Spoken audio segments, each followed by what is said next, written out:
emulsion form in small intestine is called as chyle, C-H-Y-L-E.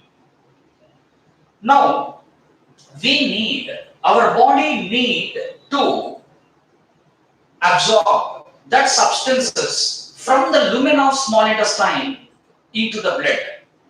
Then only the blood can transport that simplest forms to each and every cell of the body. So for this purpose, to reach the cells, firstly, the simplest forms of the digested food must enter into the bloodstream. That is important. Now, we have to understand how that monosaccharides will enter into the bloodstream, how that amino acids will enter into the bloodstream, and how the fatty acids and glycerol will reach that bloodstream. From buccal cavity, that absorption process will also start. In day before yesterday's class, I said digestion will start in buccal cavity. It will also start from buccal cavity.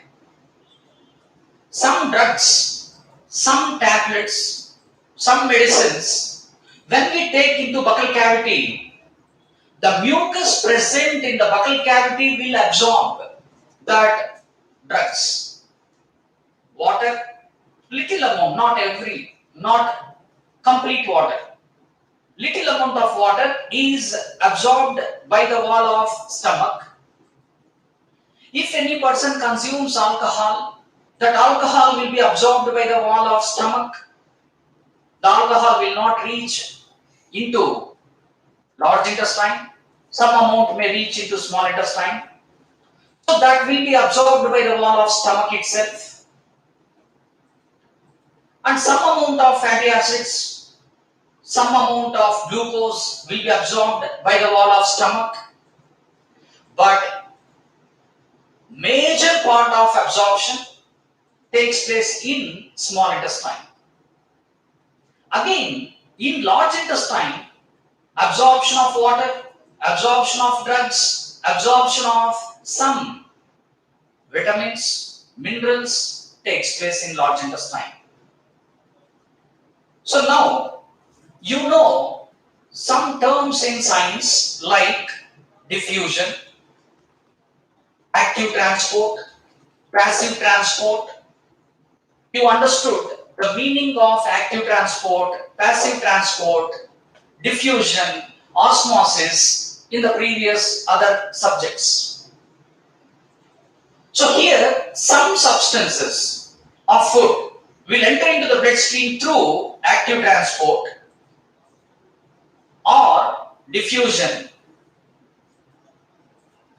or some substances will enter into the bloodstream through some transporters, some factors. In small intestine, now we are seeing about absorption of food. In this absorption,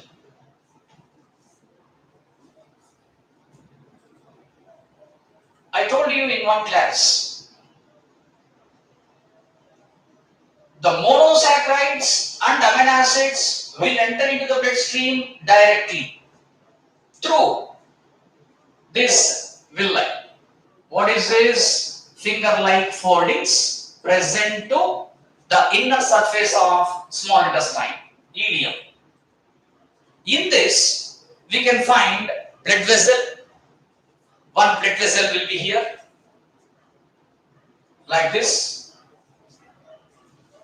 One lymph vessel will be here, like this. So here, this villus is having cells. The complete intestine or that is made of any part of the body is made of cells. Here the food substances are present. because that is the lumen of intestine. Digested food is present in this lumen. This is the lumen. What is the meaning of lumen?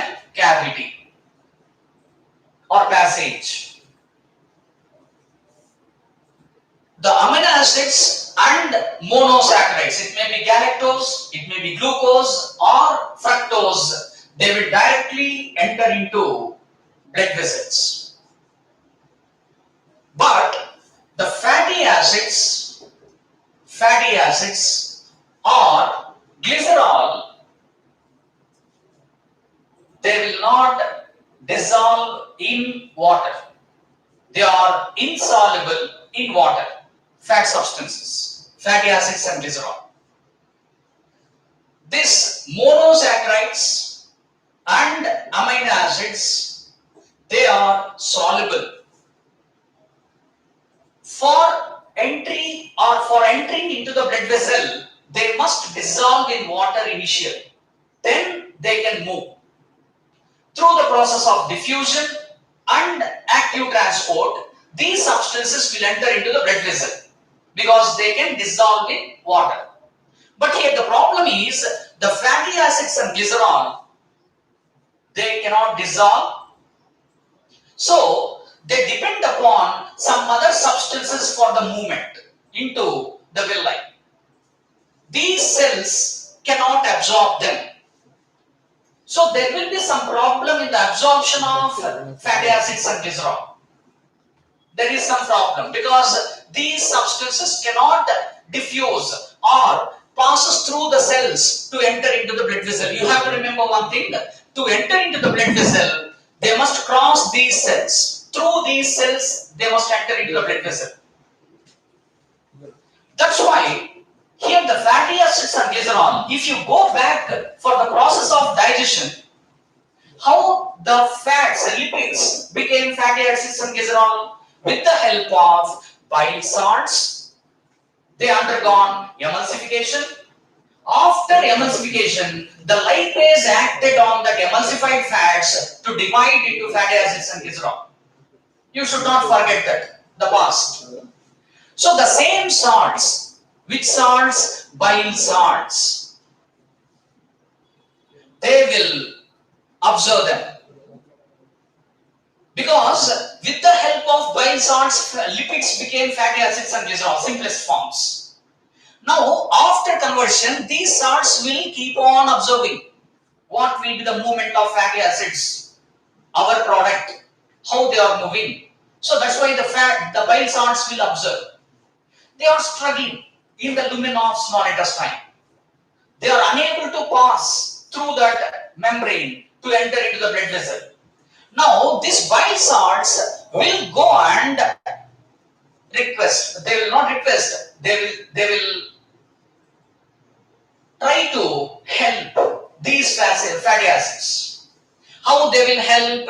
These bile salts are amphipathic. Do you know what is amphipathic? Means it is having both the natures. Means hydrophilic, hydrophobic. So hydrophilic means it can attach with the water molecule. Hydrophobic means it will not attach with water molecule, it will repel. So these bile salts are amphipathic. Amphi means what? Both. Dual. So it is having dual nature. So one surface of this bile salt is amphiphilic. Another surface of the bile salt is that is hydrophilic, hydrophobic. So at the surface of hydrophobic, it will attach with fatty acids. Another surface, hydrophilic side, it will attach with water. So in this way, what it is doing, this is playing mediator role. That means with one hand it is catching the fatty acid, with another hand it is catching water molecule. If you remove this bile salt, the water cannot bind with fatty acid. That's why I said that is insoluble. bile salts will go and attach the fatty acid and it will tell to fatty acid, no problem, I will take water molecule along with you and let us move unitedly into the cavity of villi. So this structure, which structure? The complex in which we find fatty acids, bile salts as well as water molecules. These three are combinedly called as micelle. M-I-C-H-E-L-L-E.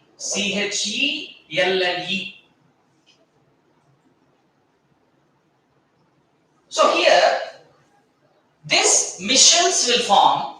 These micelles will enter into the cell and finally they will enter into not blood vessel, they will enter into the lymph vessel.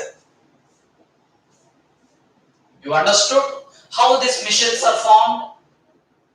That micelles are nothing but what? Combination of bile salt, water and fatty acid or glycerol. So in that form, initially where they are entering? They are entering into lymph vessel, not blood vessel. So this lymph vessel inside the villus is called as lacteal. Lacteals. That is important. In the book you can find this word, lacteal. That is nothing but lymph vessel. Now once if they enter, these micelles will be covered by protein. So that structure is called as chylomicron. Chylomicron. Thus, this chylomicron is another form of fatty acid with the combination of micelles and proteins. So here, plus protein coat will be here. That is called as chylomicron. Now, this chylomicron, where you can see, that is visible in lacteals, lymph vessels, not blood vessels. Now, when I explained about the fluid connective tissue, I explained about the blood and lymph. I told you, lymph is another form of blood. Lymph is the product of blood. Again, in some places in our body, the lymph vessels will connect with blood vessels. They will fuse. So, near to subclavian vein, there is one link with blood vessel. So, near subclavian vein, this chylomicrons will enter into blood vessels.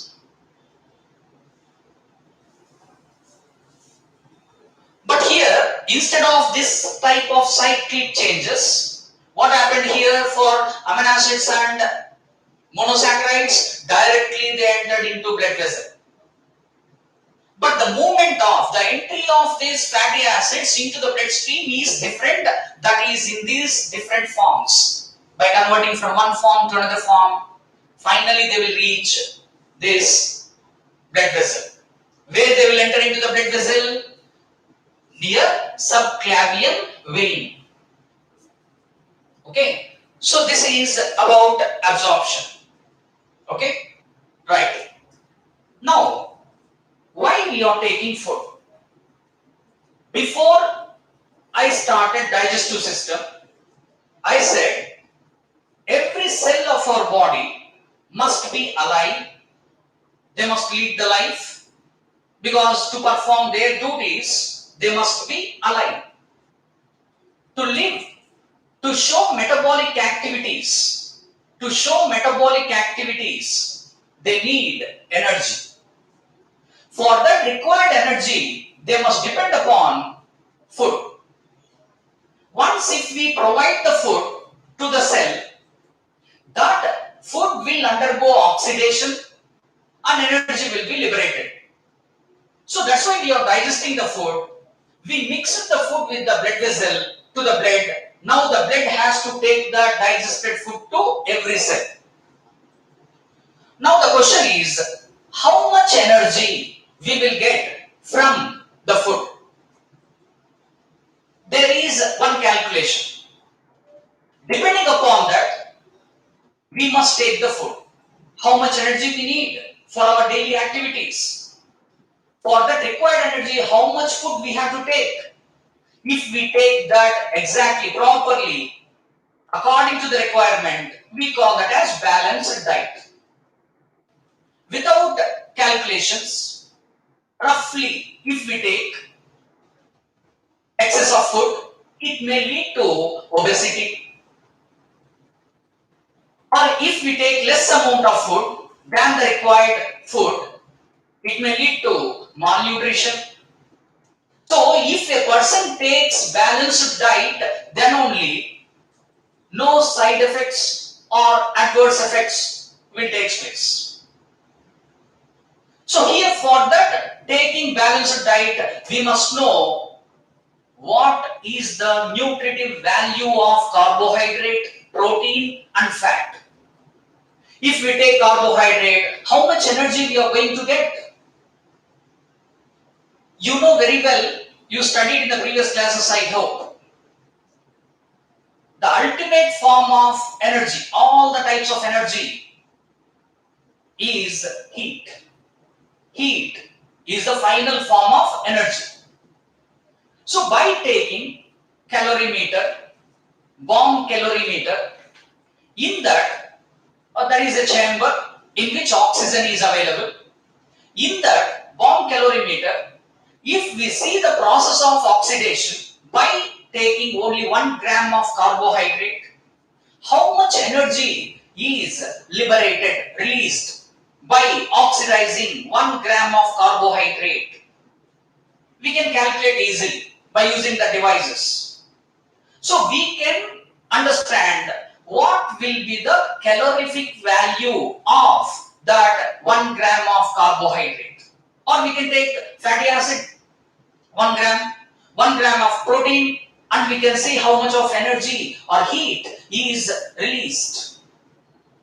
So by all these things the previous people did, they conducted all that experiments and we are having the ready-made information. So that means what will be the total energy released by oxidizing 1 gram of carbohydrate? That is called as gross calorific value. You know the meaning of gross and net. Gross means total. If I take 1 bag of rice from the supermarket, rice plus the weight of that bag, total weight is gross weight. If I remove the weight of that bag, if I take the weight of only rice grains, that is net. I will tell you. For getting energy from the food, I must take the food. I must go to the kitchen. I must serve. And I can take that food into my body. From the hall, from the living room, to enter into the kitchen, I need some energy. To take the food from the vessel into my plate, I need some energy. To take the food into my mouth, I need some energy. So, to take the food into the body itself, I am spending some energy. Ultimately, inside my body, by oxidizing that carbohydrate, I will get some amount of energy. Before getting that, I am spending some energy. I spent some energy. How much energy will be remaining? That is net. Okay. Right now, let us see the gross calorific values of that food substances. Later, you can understand what is the meaning of balanced diet.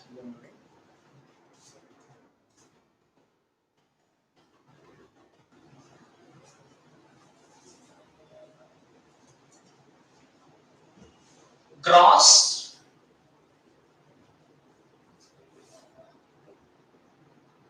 calorific value. Gross calorific value.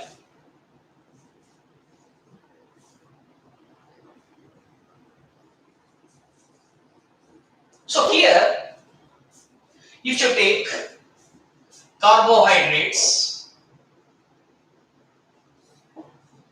proteins, and fats, these three substances, how we are calculating what is the unit of heat, calorie or joule, how we are, by using which device we are calculating that liberation of energy, bomb calorimeter. And you know what is calorie? What is 1 calorie? How you can define? Or 1 joule? How we can define? What is the meaning of calorie? That is energy. That is a unit of energy. How much energy 1 calorie means?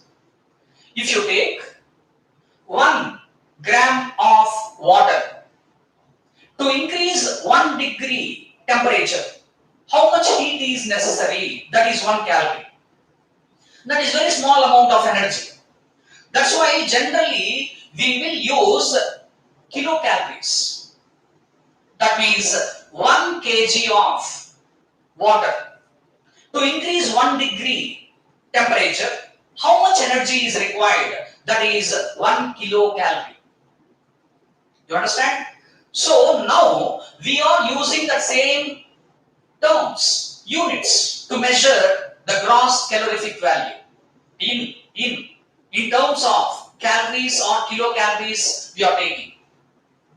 So now, if you take 1 gram of carbohydrate into bomb calorimeter, and if that 1 gram of carbohydrate undergoes oxidation process, how much energy is required, released, means 4.1 kilocalories.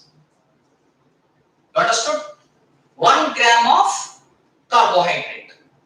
In the same process, if we take 1 gram of proteins in the process of oxidation, in that bomb calorimeter, 5.65 kilocalories. 1 gram of fats, 9.45 kilocalories. Now you understood the gross calorific value of all the 3 types of nutrients. 4.1, 5.65, 9.45. Means all these 3 food substances will give this much of energy. By seeing these digits, you can understand from fats we can get more energy. From carbohydrates we get less energy. Even then, we take more carbohydrates. And one more information I will give. If we take all the carbohydrates, proteins and fats in the right proportion, that is balanced diet. But our body will prefer which substance initially in the first stage, first priority for oxidation. All the 3 substances are available in my body. But my body will prefer which substance? According to this data, my body must prefer fats because it will give more energy. But this is storable form. This is storable form. So my body will prefer carbohydrates. In the absence of carbohydrates, second priority is for fats. Third priority is for proteins. Why the proteins are reserved up to the last stage? Means that proteins will help us. You know very well that proteins are the building blocks of the living organisms. To form the cell, to form the tissue, to form the enzymes, to form some hormones, to form antibodies, to repair the injured organs. For many activities, for many developments in the body, proteins are necessary. If we utilize the proteins initially, they will be drained out from the body. So we cannot repair the injured part also. We cannot produce antibodies to resist the diseases. So that's why proteins are at the last priority for utilization, for oxidation, right? So there are some types of questions. If a person is fasting continuously for during Ramzan season, they will fast. The people will fast. At that time, they will take less amount of food. Whatever the carbohydrates present in the body, they will disappear in the first 4 or 5 days. Later, the adipose tissue will be storing fats. That adipose will reduce slowly. That's why if we stop eating for 10 days, 12 days, we will not die. Because in our body, these substances are present as storage food, as reserve. That's why our body will try to extract that substances. And finally, if all the proteins are also disappeared in the body, are also utilized, then we cannot live. You understand, no? So the priorities for oxidation: carbohydrates, fats, and proteins. Okay? That doesn't mean proteins are not important. They are very important. That's why we have to keep the proteins in the body carefully. Okay? Right. So now you understood the gross calorific value. But if we see the net means the nutritive calorific value. That means after spending energy for taking the food, collecting the food from the market, for preparation in the kitchen, for all that, we will spend some energy. And finally, how much energy will be remaining after the process of respiration? That is important. After the process of respiration, that means oxidation, how much energy will remain from 1 gram of meals? That is 4. This is 9. Okay? So, this is not 9. This is 4.1. 4.1. Right? So, this 4 kilocalories, there is no difference between carbohydrates and proteins. Because to oxidize the proteins, we will spend more energy. To oxidize carbohydrates, we spend less energy. That is a meaning here. Okay. So oxidation of proteins are very difficult. Oxidation of fats are more difficult than oxidation of proteins. That you can understand. Okay. These are calorific values and nutritive values of the 3 substances. Okay. Now, let us see some problems related to digestive system. Some disorders.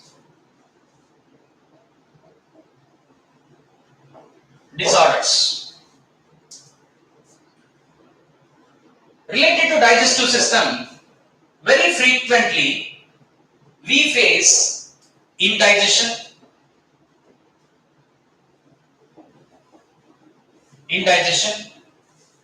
vomiting,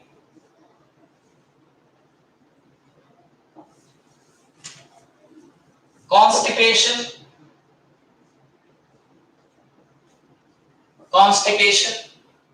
diarrhea,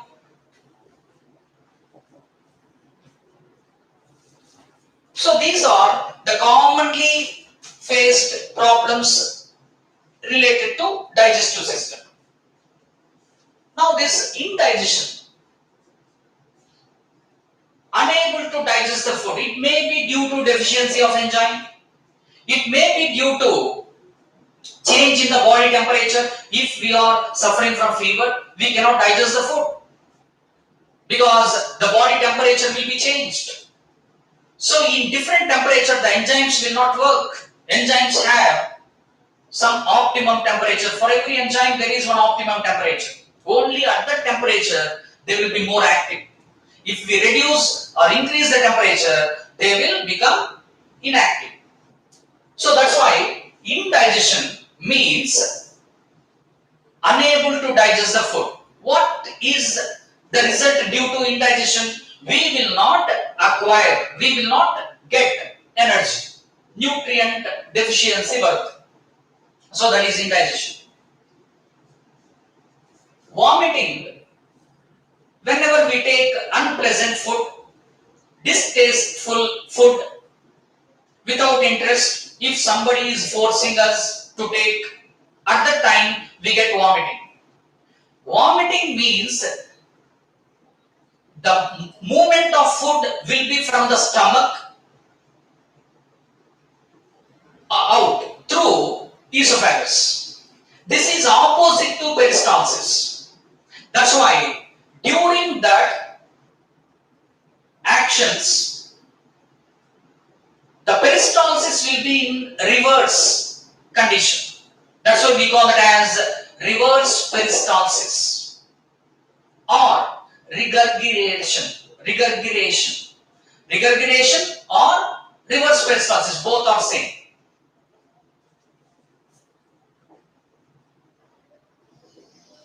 Regurgitation, Gurgiration,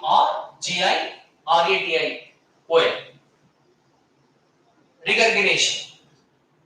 So this is reverse peristalsis. So here the cardiac sphincter will open to allow the backward movement or upward movement of food from the stomach into buccal cavity, into the esophagus. Along with the food, gastric juice will also move through the esophagus. That is vomiting. Some people, when they are traveling to long distances, they get vomiting. We call that as motion sickness. Motion sickness. In pregnant women, we can find vomiting. That is not due to reverse peristalsis, that is due to some hormonal changes. So that is called as morning sickness. So there are two types of vomitings. The pregnant women after conception, they will vomit, that is morning sickness. When the people travel by different vehicles, they get vomiting, that is motion sickness. So they are different, that is not related to the problem with digestive system. Constipation, irregular movement of bowel. What is the meaning of bowel? Intestine. There are different words for alimentary canal. Alimentary canal is also called as gut, G-U-T, or bowel, B-O-W-E-L. If you remove that E, it becomes bowel. Bowel, B-O-W-E-L. So the same gut is also called as gastrointestinal tract. Gastrointestinal tract. Gastro means stomach, intestine. So gastrointestinal tract. So if the movement of food inside the intestine is irregular, what happens? The movement of food is irregular. So the movement of the food will be stuck inside the rectum or small intestine or stomach. That is called as constipation. What we have to do, there will be a pipe, for example. In the pipe, if the movement of water or movement of any substance is struck, at that time we will try to pour some fluids which are having more weight. Then that substance with more weight will push the struck food.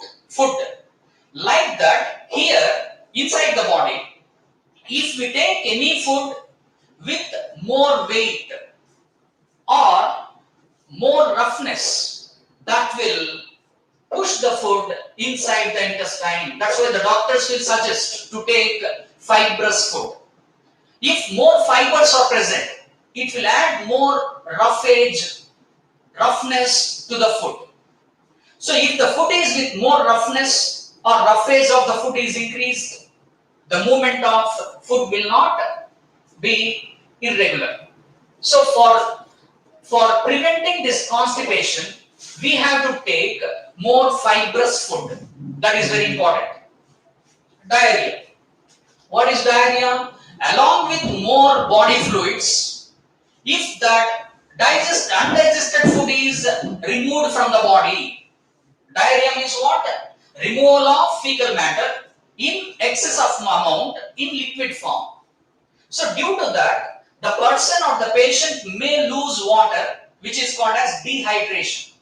So during dehydration, the physicians will suggest us to take oral rehydration salts or electrolytes. So why? Our body will regain the water content in the body if we take more salts in our daily life also. If we take more salts, the salts will accumulate in the body, they will absorb the water molecules and we become chubby. Okay, so we have to reduce salt intake. But during diarrhea, if the water is removed or the body fluids are removed, in the many cases, the patients will try to take orally. Sometimes, if that is in severe condition, loss of water or dehydration, the doctors will suggest to take the fluids through IV, intravenous intake. So, the type of conditions are there. Other than this, we can find malnutrition. In school, I think you studied what is kwashiorkor, what is marasmus. These two conditions are related to malnutrition. If any person takes less amount of nutrients into the body than the required amount, we call it as malnutrition. What is the meaning of mal? Bad. Bad intake of nutrients. The same word mal will come in malaria also. Malaria. The meaning of malaria in Greek is bad air. So mal means bad. Bad intake of nutrients without planning, without balance. That is called as malnutrition. Two conditions under malnutrition. One is kwashiorkor, another one is marasmus. The two conditions you have to remember. One is related to intake of less amount of only proteins and intake of both less amount of proteins and carbohydrates. The two conditions are there. I will explain later. But now, how that peristaltic movements are controlled? What is the influence of nervous system on digestive tract? That also you have to remember, understand. Actually, in the previous classes, in your school, you might have studied about central nervous system, peripheral nervous system, autonomous nervous system. But today, I will introduce one new system to you. That is ENS.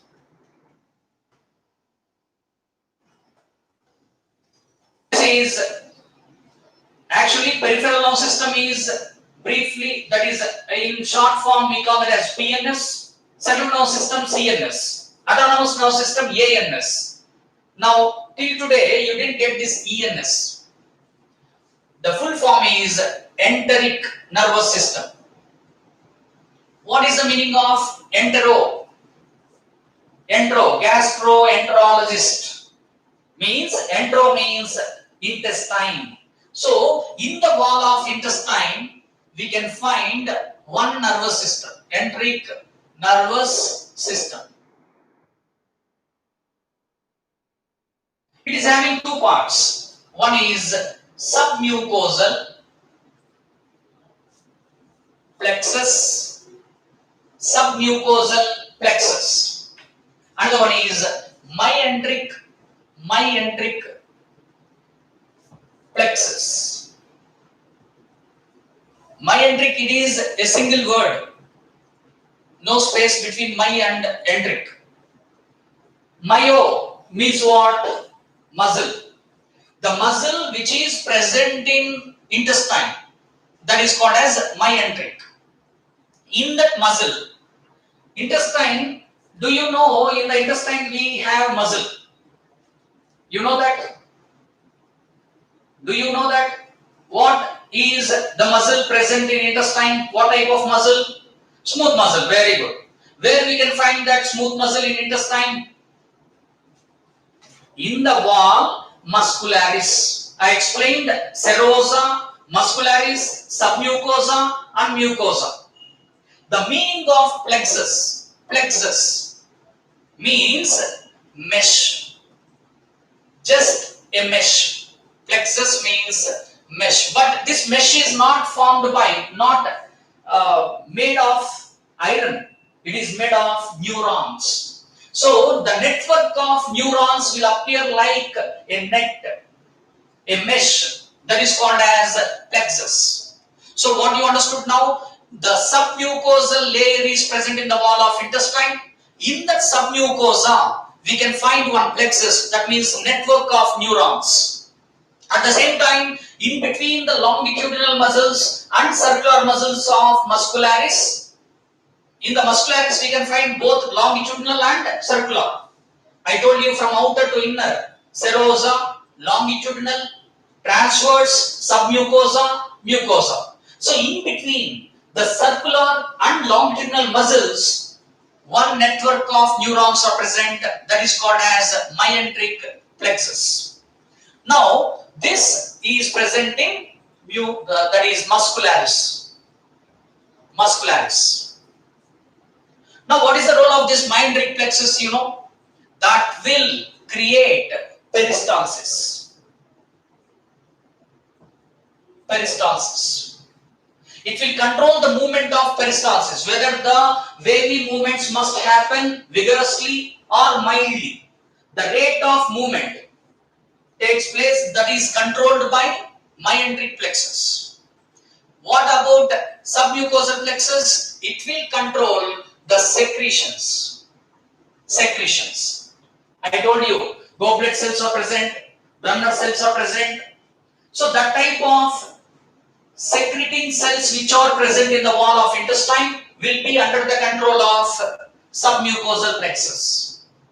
Okay, you understood? So this is the part of autonomous nervous system. ENS is the part of autonomous nervous system. ANS.